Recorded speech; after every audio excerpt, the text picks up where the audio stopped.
This is Trend Following Radio, where great thinking comes alive. Nobel Prize winners, legendary traders, best-selling authors, and the pros that know what drive us irrational human beings. I am your host, Michael Covel. Not filtered, raw, honest. That's my passion.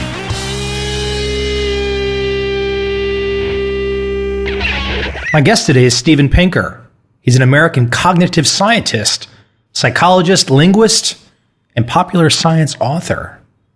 He is the Johnstone Family Professor in the Department of Psychology at Harvard University, and is well known for his advocacy of evolutionary psychology and the computational theory of mind. I won't name all of his books, but some that you may have read: The Blank Slate, The Stuff of Thought, The Better Angels of Our Nature, and most recently, The Sense of Style. I hope you enjoy this conversation with Steven Pinker.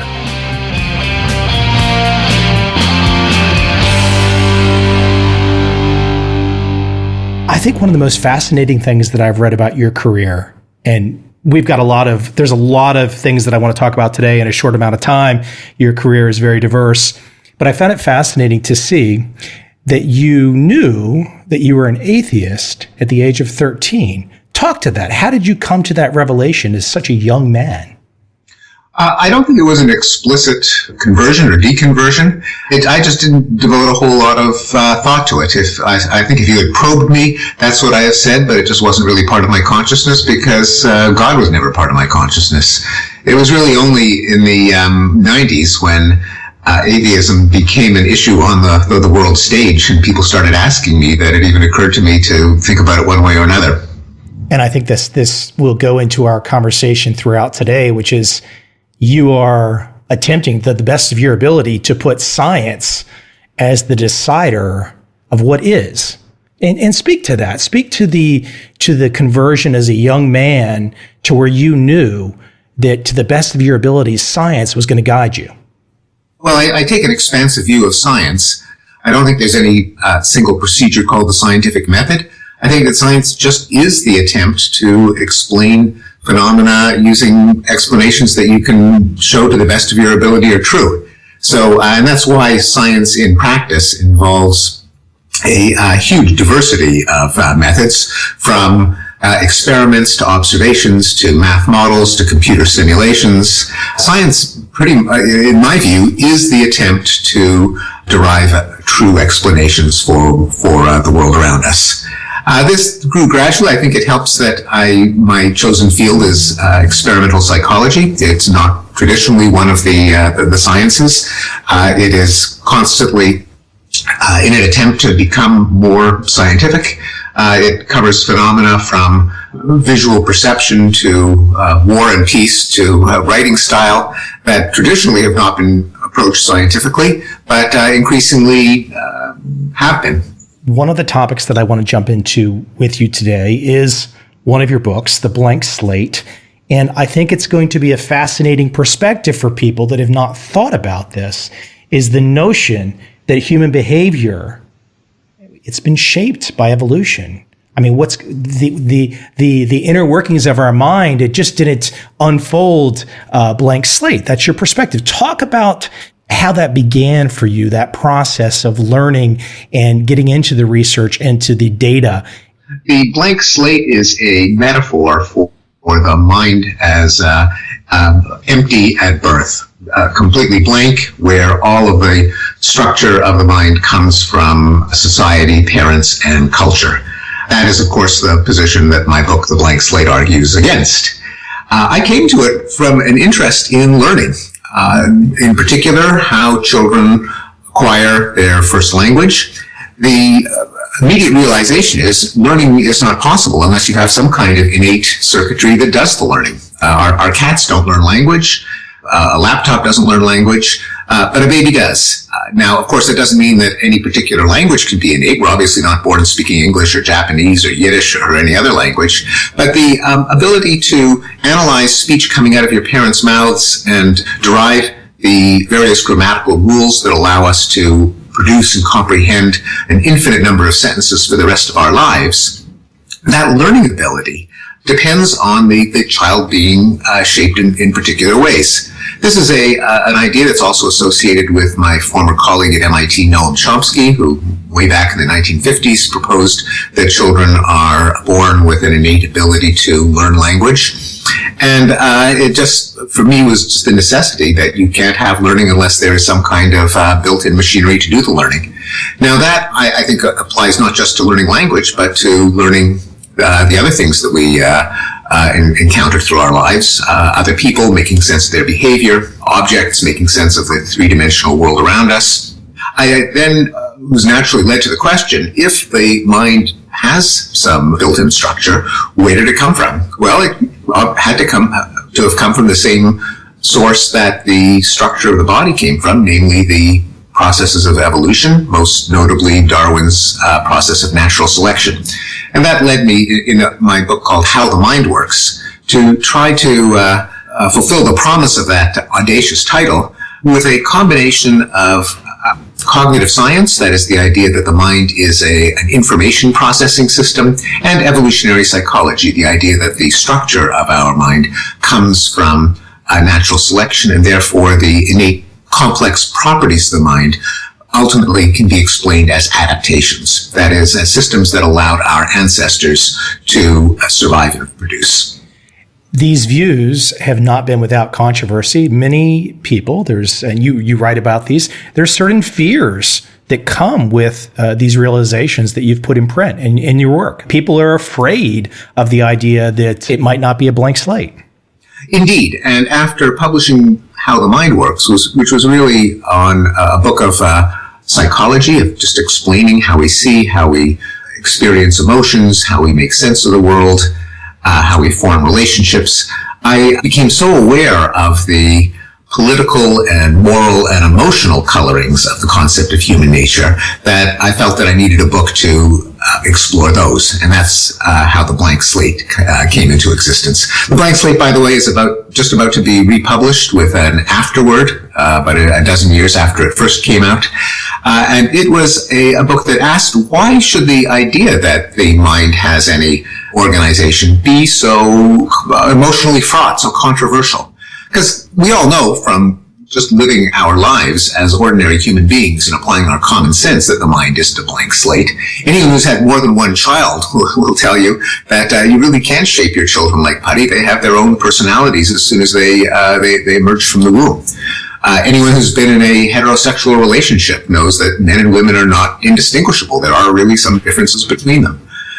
So why does our common sense so often clash with our political convictions? And I explored several reasons. One of them is that many people think that the ideal of equality, the idea that you should not discriminate on the basis of gender or race or ethnicity, requires that all people be indistinguishable, that we're all clones. And that the terror is, if men and women differ in any way, would that open the door to sexism and discrimination? And I argue in that book that that's an error, that fairness is not the same as sameness. You can adhere to a principle that a person must not be discriminated against on the basis of their race or gender or ethnicity, but simply on grounds of equity, and that is not the same as insisting, quite apart from any evidence, that all groups of people are absolutely identical.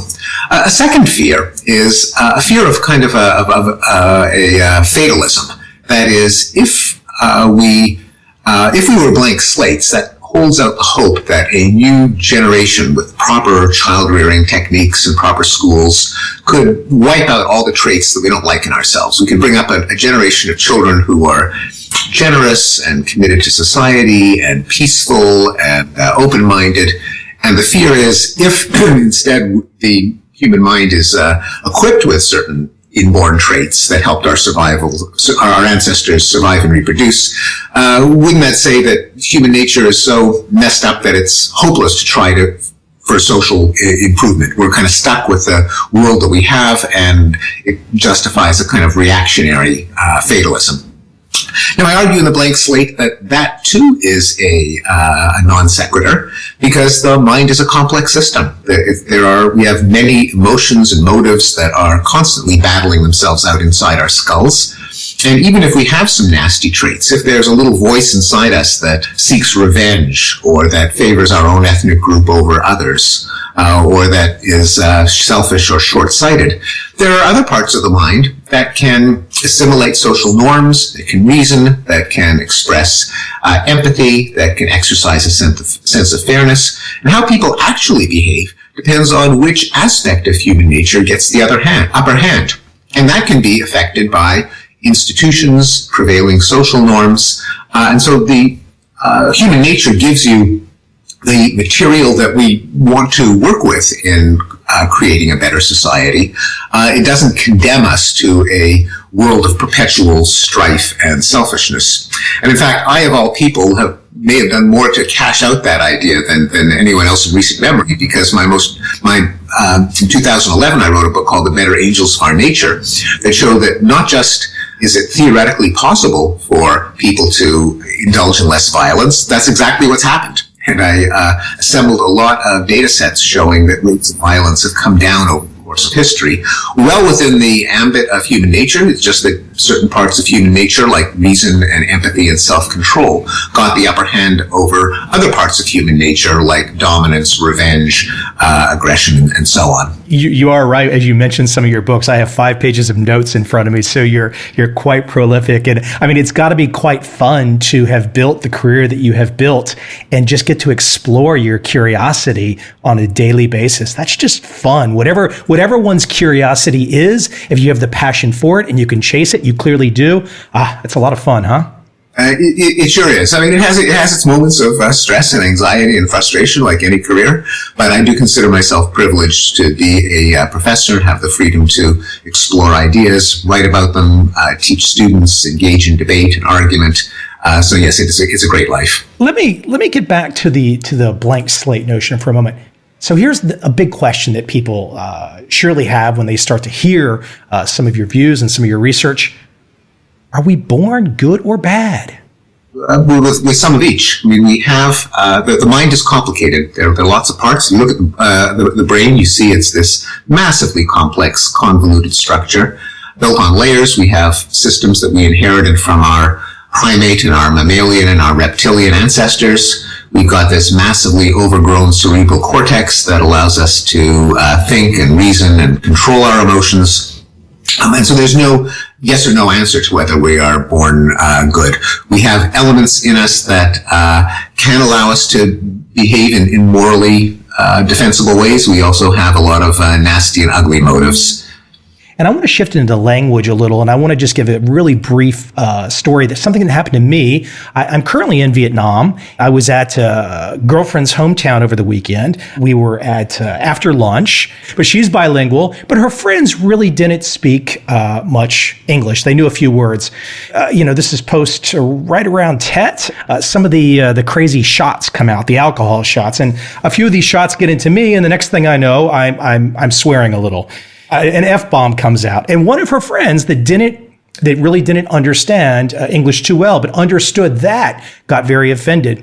As you can see, and as you know much more so than I, language becomes a very interesting thing when you start mixing cultures and language and swearing, and it just opens a Pandora's box of analysis, doesn't it? Absolutely, and I'm interested in the way that language is connected to emotion. In my book, The Stuff of Thought, I have a chapter on swearing called The 7 Words You Can't Say on Television, an homage to George Carlin. But it analyzes the phenomenon that linguists call them taboo words, because there are a lot of words that psychologically are just like swear words, but we don't think of them as swearing. Like the word that we can't even say on a radio or a podcast that we call the N-word. Now, that is by far the most inflammatory taboo word. We don't call it swearing, but psychologically it's the same thing. Namely, the mere act of uttering it has the power to shock. And there's reason to think that taboo language involves different parts of the brain, that people who have suffered a stroke to the language circuitry of the left hemisphere and lose the ability to speak fluently can often retain their ability to swear. Swearing may be bilateral, that is, it may involve the right hemisphere as well as the left hemisphere, and it seems to involve some ancient circuits buried deep in the limbic system, the reptilian brain, that are probably connected to the reflex that we have to shout if someone steps on our toe or if we slice our finger together with a bagel, the so-called rage circuit that makes an organism erupt in a loud noise if it is suddenly frustrated or victimized. That's one kind of swearing anyway. It's when we shout out an expletive when we stub our toe. But there are other kinds of swearing, all of which, though, involve some connection between words in the language system and the emotional circuitry of the brain. Stephen, go back in time a little bit. The development of language, the evolution of language. I think many out there, perhaps people on a different side of the argument to you, have said that at a certain point in time back in history, language just kind of spontaneously happened. But I think you see it differently. Explain your view and explain what you've learned throughout your career about the evolution of language. Language is a complicated system. It's complicated not just computationally, that is, that there are lots of things going on in the brain when we put together a sentence or understand a sentence. There's the complicated gymnastics that we exercise with our mouth and tongue and throat. There's the complex analysis of the sound wave that we engage in when we understand language. We've got to look up words in a fraction of a second, and we have vocabularies on the order of 50 to 100,000 words, each of which is completely arbitrary, an arbitrary pairing between a sound and a meaning. Then we have all those grammatical rules that allow us to know who did what to whom by unraveling the order of words and the way they're packed into phrases. We figure out whether it was the man that bit the dog or the dog that bit the man. We also know that language is complex genetically. There isn't a single gene where if it's mutated, you have a child who's just mute. There are probably a large number of genes, each of which improves our linguistic communication by an eensy bit. Now, that suggests that language could not have appeared in one fell swoop, that there just was a caveman who was mute, who had a daughter or a son who burst forth into full speech. It suggests that there was some, the evolution of every other complex organ, there was a set of intermediate stages, each one of which could have been the result of some mutation or combination. And thanks to the advantages that it granted in terms of better memory, better communication, it was selected, and then over hundreds or thousands of generations, our ancestors became more articulate. You know, I think sometimes we like to think of evolution when we go to, let's say, the Natural History Museum in Washington, D.C., and you see this would be back when I was a kid, you'd see the development of man. It's kind of this linear progression. But mutation is underrated. People don't think about mutation as much as we perhaps should. I mean, a good deal of evolution is all about mutation and an unexpected, random, happen chance. And next thing you know, the branch of life goes in an entirely different direction. Well, mutations are dripping into the gene pool all the time. Each one of us probably introduces 60 mutations into our eggs and sperm, and then more mutations happen as our brains and bodies develop, although those are not ones that we pass on to our kids. And mutations provide the raw material for selection. That's why there are differences among organisms, some of which run a little faster, see a little better, think a little more clearly, speak a little more clearly, digest a little more efficiently than others, and that's what natural selection operates on. It's extraordinarily unlikely that a mutation will give you right off the bat anything useful, just because you make any random tweak to a system or random large modification, it's almost inevitably going to be worse rather than better. Big changes are much more likely to disable a system than to give it a huge boost in functionality. Small mutations, though, are at least have some chance at making you a little bit faster, allow you to see a little bit more clearly, and those are the ones that get selected. But just by the laws of probability, it's extraordinarily unlikely that you have a macro mutation, what used to be called a hopeful monster, that is some radically different freak that just happens to be to function better than its parents. You've been influenced by a lot of different people, but two of your peers that I think you're very fond of, I would love for you to tell the audience, perhaps, and the audience can go learn more about them. Two people I'm thinking of off the top of my head are Richard Dawkins and Dan Dennett, who I'm fond of their thinking and their manner as well. But speak to both of those men for a moment, perhaps even just a sentence or two, what you've learned from those two guys in terms of, as we're talking evolution and in Darwin and whatnot, how Richard Dawkins and Dan Dennett inspired or influenced you? Dan Dennett, before he achieved fame as an exponent of evolution in Darwin's dangerous idea, and before he became one of the four famous atheists with breaking the spell, was a prolific writer on the philosophy of cognitive science and artificial intelligence, the philosophical implications. He was both an explainer of the idea that the mind can be understood as an information processing system, and he explored its implications for classic issues in philosophy like epistemology, innate ideas, and imagery. And so I have read Dan Dennett since I was a graduate student. He's also a model of clear, witty writing. Unlike so many academics whose writing is stodgy and turgid and pretentious, he always wrote in an accessible style. From the time I was a graduate student, that gave me the idea that you can explore deep and serious ideas, but you can be clear and unpretentious at the same time. I came across Dawkins later. I was already a professor.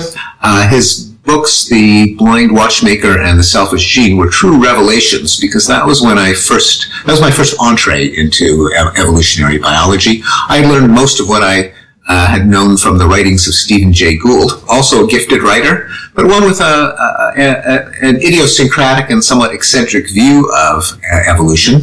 Gould always insisted that he was revolutionizing Darwin's theory. I don't think he succeeded, but it offered what I now think to be a rather distorted and idiosyncratic view. Dawkins presented the mainstream consensus of evolutionary biology, also in lucid and witty prose, really explained the mechanism of both just how natural selection works, and in particular in Selfish Gene, how social relations among organisms evolve, why we're nice to some of our fellows, why we're not so nice, why we have mixed feelings, all in both a clear and rigorous way. And that was my invitation to explore the literature in evolutionary biology more deeply. You know, Steve, I caught a tweet that you put out. It was linking to a story about gills. You know, our latent gills that never developed. I think about stories like that, and they're fascinating to me. They're just truly fascinating. You're talking to a guy that has a scale T-Rex skull and a scale Triceratops skull in his house. So, but these areas are very controversial. And before I came to Asia, I was living in San Diego. There's actually a museum in San Diego that has a dinosaur and man in the same setting to prove a certain belief, to even if there's no evidence for this, to prove a certain belief. And so I thought it was really interesting that link that you linked off to about the gills. It's one thing for somebody to say, you know what, I just don't want to believe this. But I was really shocked at the amount of effort that people will go to in a way to try and dispute it and come up with this really intricate rationales as to why what we are seeing is not really there. Yes, well, the United States is an unusual, advanced, industrialized democracy. That we're the only country where there is a real significant proportion of people who doubt what scientists have shown long ago, namely that we all evolved by the process of natural selection. And so you have a vocal creationist segment in the United States, as you do in many Islamic countries, under the influence of religious dogma. The Bible says that we were created by God, and therefore that's what people think they have to believe in the face of massive evidence that we evolved from simpler organisms.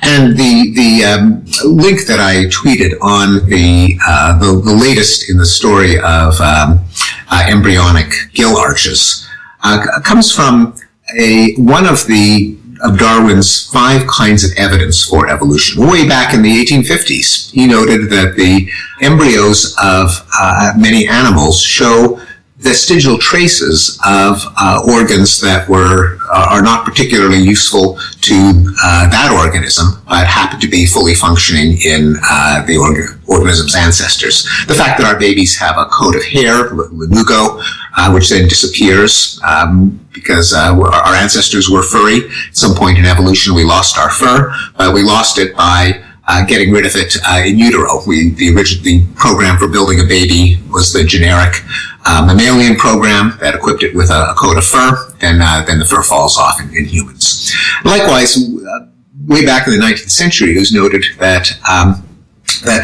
all vertebrates, including humans, go through a stage as embryos in which we have arches in our neck that in fish turn into gills in the case of, and that's how they originated, but in other organisms develop into parts of the ear, parts of the jaw. That then became a kind of creationist counter-argument saying, well, human babies never had gills, that evolutionists who point to the gill arches in the development of humans are trying to mislead kids because those aren't gills. And it's true, they're not gills, but of course no one ever said they were gills. They are parts of anatomy. They're a series of arches that in fish turn into gills, in other vertebrates like reptiles and mammals turn into parts of jaws and ears. But the evolutionary continuity is unmistakable. And the article that I tweeted just went through that entire controversy from the 19th century to the present, including the consensus of biologists today that we really did have gill arches and they are related to the gills of fish. Yeah, it was fascinating. It's fascinating. Hey, with our time we have left, I want to go into Better Angels, and I want to talk about violence, because you can't help but flip on any cable news show, pick up a newspaper, and the lead every night is a horrific act of violence. It's nonstop. And it seems like ever since 9/11, the powers that be, the media powers that be, have kept us on the edge of our seats waiting for doom and gloom. Why don't you talk about the history of violence, where violence has come from, where we are today? Because I think most people would probably think intuitively by the information they receive that we are in the most violent time of human history, but it's not exactly true, is it? No, that's right. And you can't get an accurate picture of the amount of violence in the world from reading the news, because the news finds the violent events wherever they occur and publicizes them. So all the news can tell you is that the rate of violence is not zero, and of course it isn't zero. But since you never see a guy with a microphone and a sound truck in front of a school saying, here I am in front of Middletown High School where there hasn't been a shooting today, or here I am reporting from a country in Africa that's not at war. You have no idea how many parts of the world are peaceful just by being told about the ones that are not. So the only way you really can tell what the trends for violence are is to count the number of violent episodes as a proportion of the number of opportunities for violence. How many people are there? How many countries are there? Plot it over time and see how it's changed. And when you do, you find something astonishing, that virtually every measure of violence has come down over the course of history. The rate of homicide in countries for which we have data going back centuries has plummeted. An Englishman had a 35 times greater chance of being murdered in the Middle Ages compared to now. Even in the United States, where, again, the United States is an unusual country, we have a higher murder rate than most democracies, but our homicide rate has fallen by more than half in the last couple of decades. Our ancestors used to have hundreds of capital crimes on the law books. People could be executed for shoplifting or for criticizing the king. Now, the only capital crime is murder, and even that has been abolished in most Western countries, in fact, more and more countries all over the world. And even war, you might think that given what's happening in Syria and Nigeria and Afghanistan, that the world has seen an increase in wars, but not if you count. There are wars now. There were far more of them in the 60s, 70s, and 80s. You are speaking from Vietnam, which of course was the source of the bloodiest war since the Second World War. Between 2 and 3 million people killed, depending on how you count.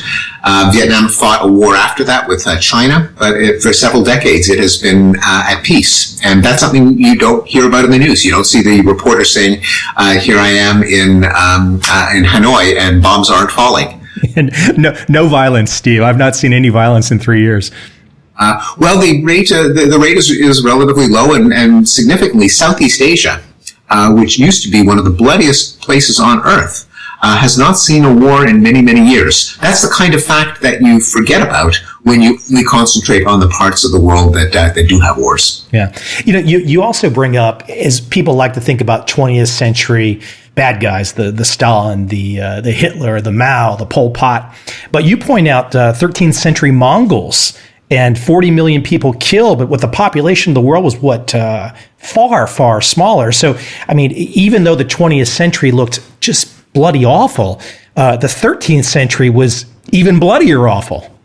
Yeah, there were definitely some monsters throughout history, and some episodes of massive bloodletting. I mean, there's no mistaking the fact that the 1940s were a period where both genocide and war deaths hit horrific peaks. So it's not that the decline of violence has been a steady descent from hundreds of years ago, lower, lower, lower, lower. There are undoubtedly ups and downs, and the two world wars in the 20th century were big ups, but they were not unique. There were wars that killed a greater percentage of the world's population, as you note, the European wars of religion, the fall of the Ming Dynasty, the conquests of Genghis Khan and Tamerlane. But since the end of World War II, in the 70 years that have elapsed since then, there's been actually a historically unprecedented decline in interstate wars. The old-fashioned wars that had one country pitted against another, those have gone way down. The last really big one was Iran versus Iraq. But the trajectory has been a downward roller coaster. There's some ups and downs, but overall downward. Civil wars have still occurred. Those have not disappeared the way wars against countries have.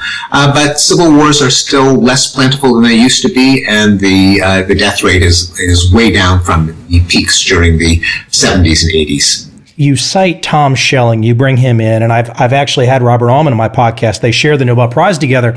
And I think the notion of cooperative games is an interesting way to look at one of the reasons that violence has dropped. Because often in this day and age, and as you talk about, why there's less and less one state, hey, we're state A and state B, and we're going to go head to head. But often in this day and age, as we've learned, as we've evolved, we're better off to each other alive than dead, which I think goes back to Schelling and Allman's work.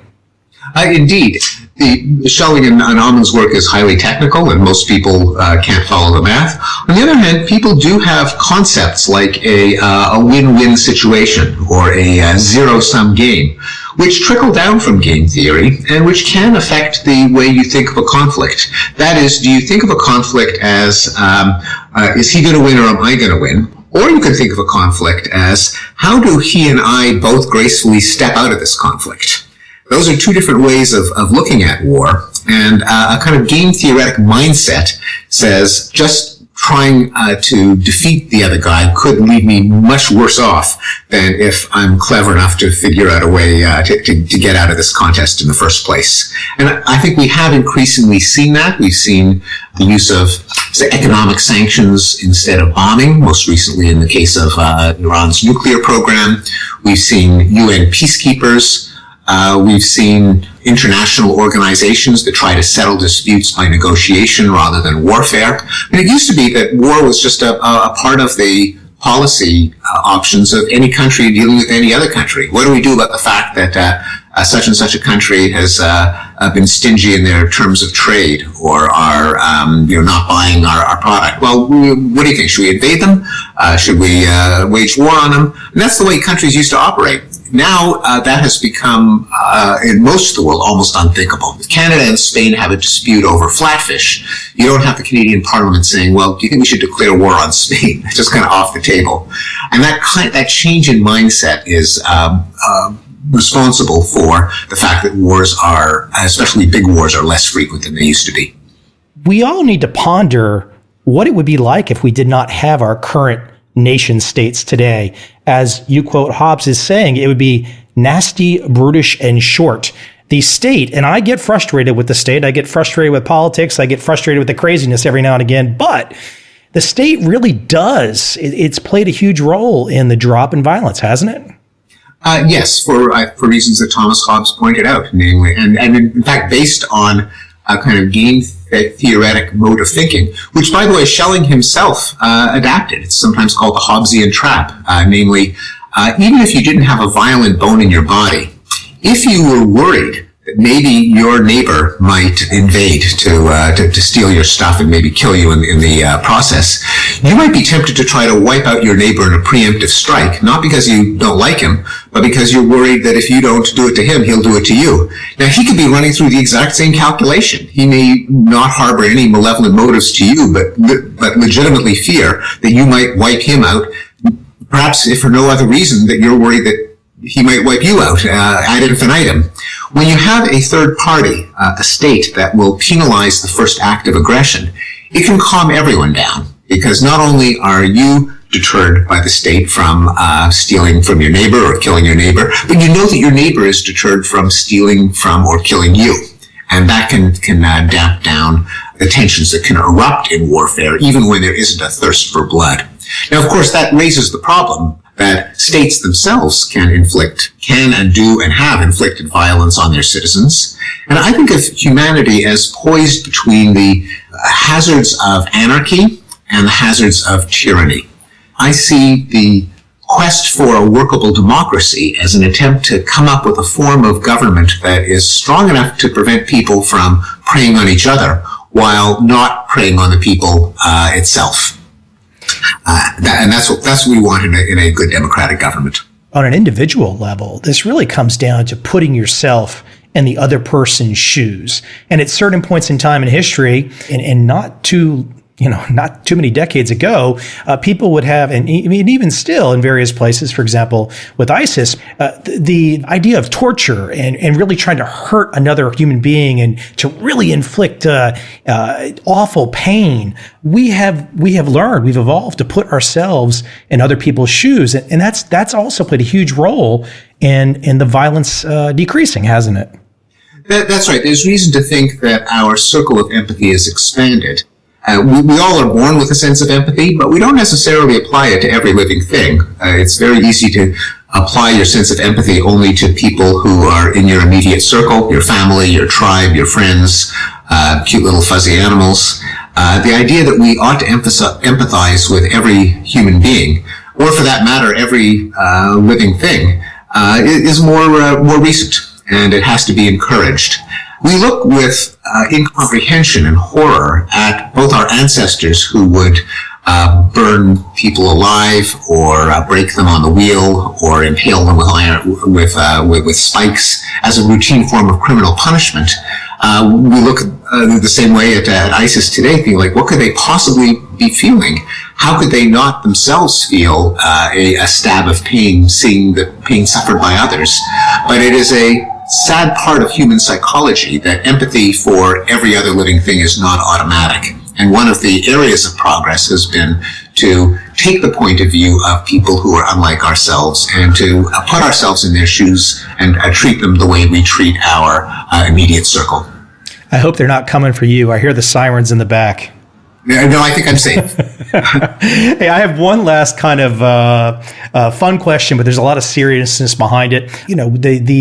The way that we're taught often is, find the monogamous relationship and one person for one person, and that often has benefits, and we've learned those benefits. But there are biological drives that push us to think more than one person. Talk about that some in the short period of time we have left. Well, certainly if you look at human behavior, you can't avoid the conclusion that we're not naturally perfectly monogamous, that Men in particular harbor a desire for no-string sex more than women do. Women harbor desires for partners that might be complementary to or superior to the one that they're tied to. On the other hand, we also get jealous of our mates. We like the idea that each one of us might stray now and again. We don't particularly like the idea that our partner might stray, at least most of us. And so a lot of monogamy is, at the personal level, it is the trade-off between the freedom to play around and the assurance that your partner won't play around. It also, at a social level, one great advantage of monogamy is that you don't have competition over mates. If you have polygamy, in particular polygyny, which has been the practice of 80% of human societies, it's much more common than polyandry. That is, several women, one man is more common than several men, one woman. But when that happens, then you have one guy with several wives, which means that there are several guys with no wives. Now, since men like sex, that means that men will often compete and often violently, and you often have tribal wars to abduct women. You've got duels fought over women. And when you have a monogamous social system, then that's the ultimate egalitarianism. It means that all men are equal in terms of the number of legal wives that they can have, at least, and it eliminates that source of competition.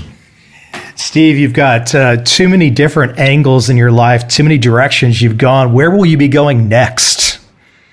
Well, my next book will be take us back to the question that opened up our conversation. It's a defense of science, reason, and humanism as a source of meaning and morality. Great. When will that be out? 2017. Okay. Hopefully I can get you back on. We'll talk just about that. We'll have a very defined direction. But I appreciate you coming on. And listen, all your books, everyone should be able to find easily on Amazon. There is quite a bit of reading for people to get involved with. Steve, is there a best website to send people to check more about you? StephenPinker.com. Easy enough. Steve, thank you very much. Thanks for having me.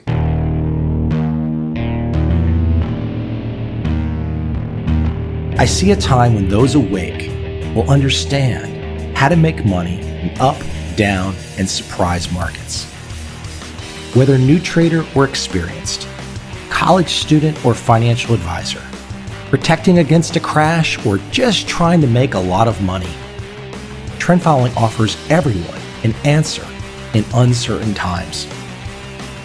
To get started immediately, send me an email, michael@covel.com.